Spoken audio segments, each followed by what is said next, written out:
Kenny Omega and Dante Martin, I think, stole the show. Dante with just like his crazy high flying. There was just one particular spot where it was actually against Kenny. He flipped out of the Snapdragon and then did like this crazy, like sort of backflip above Kenny and insecuried him. It was crazy looking.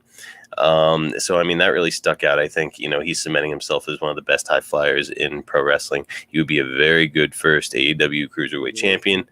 You got to get that shit over a little bit. Dude, I'm like with you. I really like, and like this, I think like Darius or Dante, I'm sorry, is like that guy to kind of build it around too in a lot of ways. Get him, you get Matt Sydal, you get who else have we been naming? Like just I want Chris Jericho in the inaugural tournament. Chris Jericho would be cool. Juventud in the inaugural tournament. Movie, and then you get like all these names and like. Marcus, it's what's perfect about it too, is that so look at what WWE just fucking did with NXT. They released so many people, and like, did you hear like the report about like there's like a memo that got sent out? No more midgets, no more of this bullshit. Like basically Vince is looking for guys that will main event WrestleMania, and so Vince is going back to his old hat.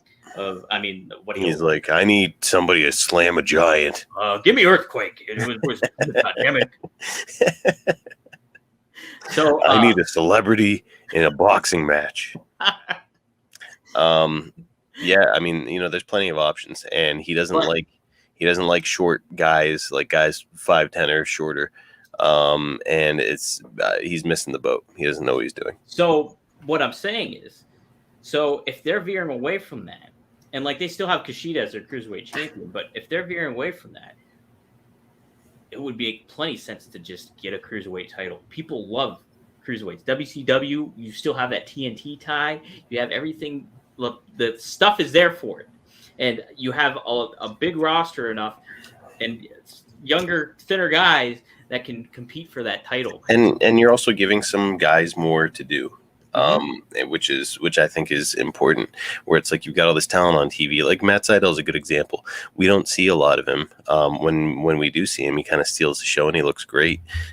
Give him something to try for, have him in this tournament, raise the stakes, do some pre-tapes. Marcus, and a great way to make your own cruiserweight title unique is what Terry Funk recommended in his book, was make the cruiserweight matches only be a 1 count.